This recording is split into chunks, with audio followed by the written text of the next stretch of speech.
खबरों के बीच में ऐसा लगता है कि कहीं ये सबसे इंपॉर्टेंट न्यूज हो गई मिस और ब्लूमबर्ग कर गया है खेल। कैसे? तो पिछले 2 दिनों में अगर आप देखेंगे तो बॉन्ड यील्ड जो है वो हो गया है स्पाइक अप, और ये अगर आप मेजर करेंगे तो आप पाएंगे कि 2 दिनों से बॉन्ड यील्ड जा रहे हैं ऊपर, और लगभग 1%, that's a big number, 1% yield ऊपर जाना। और ये गवर्नमेंट बॉन्ड्स हैं जो कि आरबीआई ने या गवर्नमेंट ऑफ इंडिया ने इशू कर रखे हैं, जिन्हें हम ट्रेजरी सिक्योरिटीज भी बोलते हैं। ऐसा हो क्या गया? तो अगर आप इसको गौर से देखेंगे, यहां पर एक न्यूज फ्लैश है, अगर आप इस पर क्लिक करेंगे तो आप पाएंगे, इस न्यूज फ्लैश पे क्लिक कर दीजिए, और आप इस पे जब क्लिक करेंगे तो आप पाएंगे न्यूज है, India 10 year yield rises after index setback. Setback बोला जा रहा है, इसका मतलब ये नेगेटिव न्यूज है। India 10 year yield hits 2 week highs, India 10 year yields range bound in 2026। तो ऐसा क्या हो गया? ये न्यूज कहीं लगती है शायद मिस हो गई, क्योंकि ट्रंप टैरिफ के अराउंड बहुत सारी न्यूज चल रही है, बट सबसे इंपॉर्टेंट न्यूज हो गई मिस। और शायद ईरान वॉर के बीच में भी, जियोपॉलिटिकल सिचुएशन में भी लोगों ने इसको इग्नोर कर दिया, और इसका है सीधा सीधा इंपैक्ट मार्केट पे। ये मार्केट को डेफिनेटली पुश करेगा। तो अगर आप एक सिंपल गूगल सर्च करेंगे तो आप पाएंगे यहां पर लिखा है bond yield jumps as Bloomberg defers India's inclusion in global index.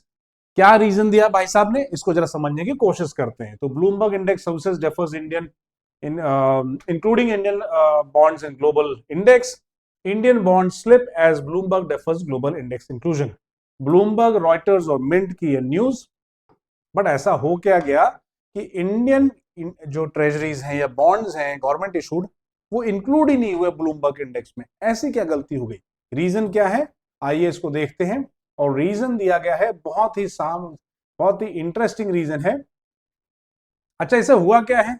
हुआ यह है कि स्पूक्स इन्वेस्टर्स ऐसे डर जाते हैं, थोड़े से केयरफुल हो जाते हैं, इससे सेलिंग शुरू हो जाती है। और जब प्राइसेस में, बॉन्ड के प्राइसेस में सेलिंग शुरू होगी तो आपको पता है कि क्या होगा, बॉन्ड के यील्ड स्पाइक अप हो जाएंगे। और ये किसी भी कंट्री के लिए अच्छा नहीं है। अगर आपकी कॉस्ट ऑफ जो है बोरोइंग, यानी कि बॉन्ड की यील्ड ऊपर जा रही है, तो ये नेचुरली अच्छा नहीं है ना।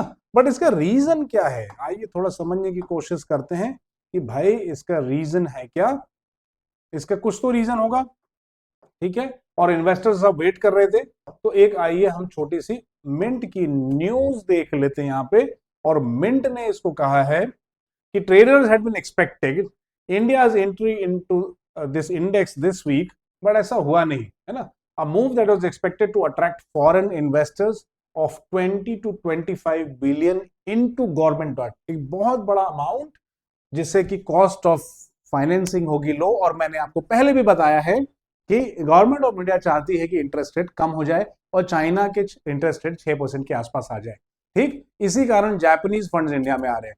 अगर आपको कॉस्ट ऑफ इंटरेस्ट, जो कि आपने इमीडिएट इंपैक्ट देखा, कॉस्ट ऑफ बोरोइंग यानी बॉन्ड यील्ड पे इंपैक्ट देना है, तो इनको सारे ग्लोबल इंडिसेस में या तो इंक्लूड ही मत कीजिए या उसमें से हटा दीजिए। और ये एक जियो पॉलिटिकल इनिशिएटिव जैसी लगती है। सावधान रहिए, बचकर रहिए और देखते रहिए। बहुत बार मैंने आपको सचेत किया है, I made you aware of such geopolitical things happening in the corporate world. और रीजन क्या है, मजे की बात है, देखोगे आप रीजन तो आपको बहुत समझ में आए, बहुत मजा आएगा। देखिए तो सही, है ना, रीजन क्या दिया है, ठीक है। और रीजन दिया है बहुत ही प्यारा है।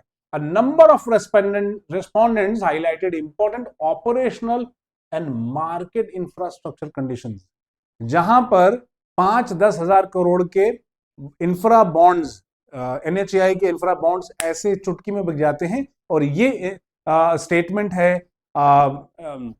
एनएचएआई के मिनिस्टर, मतलब ministry of transport and road authorities के, एमओआरटीएच के मिनिस्टर श्री नितिन गडकरी साहब का, कि हमने ग्लोबली बॉन्ड्स बेचना शुरू किया एनएचएआई के, और ऐसे बिक गए।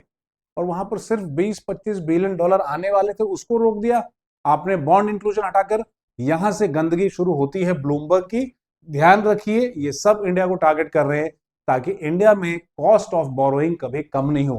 क्यों चाहते हैं ये लोग कॉस्ट ऑफ बोरोइंग कभी कम नहीं हो? वो इसलिए चाहते हैं कि अगर कॉस्ट ऑफ बोरोइंग जैसे इंडिया में कम हुई, इंडिया के सारे इंजन फायर्ड हो गए हैं, सारे स्ट्रक्चर, सारे जो हर्डल्स थे वो रिमूव कर दिए गए। अब ये 4 सिलेंडर पे या 6 सिलेंडर पे इंडिया ऑटोमेटिक इसकी ग्रोथ इंजन फायर करेगी।